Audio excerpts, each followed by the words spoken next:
રાજકોટના બાળવક્તા શૌર્ય કાકરેચાના નમસ્કાર. ગુજરાતભરના તમામ રક્તદાતાઓને સદભાવના વૃદ્ધાશ્રમ આયોજિત રામકથા દરમિયાન યોજેલ સતત 1 મહિનાના સુવર્ણ મહારક્તદાન કેમ્પમાં રક્તદાન કરવા આહ્વાન કરું છું. મહિના સુધી દરરોજ રક્તદાન કેમ્પ. જી હા, સદભાવના વૃદ્ધાશ્રમ સુવર્ણ મહારક્તદાન કેમ્પ કરવા જઈ રહ્યું છે. શા માટે જાણો છો? ગરીબ દર્દીઓ, થેલેસેમિયા પીડિત બાળકોના લાભાર્થે હજારો બોટલ રક્તદાન એકત્ર કરવાનો મુખ્ય લક્ષ્યાંક. રાજકોટના સદભાવના વૃદ્ધાશ્રમ 1 મહિના સુધી દરરોજ રક્તદાન કેમ્પ કરવા જઈ રહ્યું છે.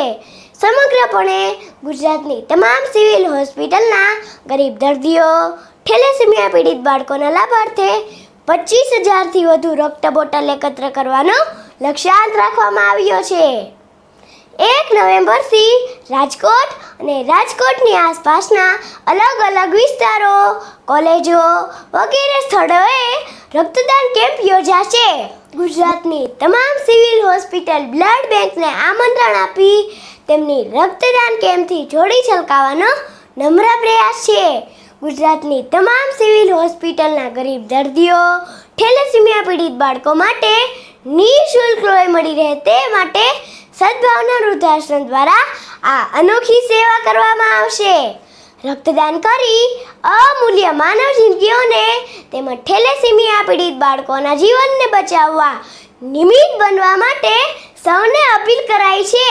અત્યારની પરિસ્થિતિમાં રક્તદાન કેમ્પની સંખ્યા નહીવત થઈ ગઈ છે, ત્યારે આંશિક નિવારણ માટે અને થેલેસેમિયા પીડિત બાળકોના જીવનને બચાવવા આ રક્તદાન કેમ્પનું આયોજન કરાયું છે.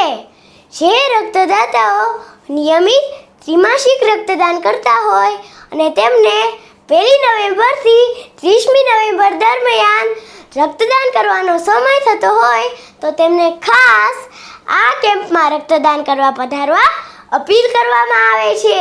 તેમજ જેઓ પ્રથમ વખત રક્તદાન કરવા ઈચ્છતા હોય તો તેમને 1 નવેમ્બરથી 30મી નવેમ્બર દરમિયાન રક્તદાન કરવું અને આ ભગીરથ કાર્યોમાં સાથ અને સહકાર આપવાનો નમ્ર પ્રયાસ કરવો.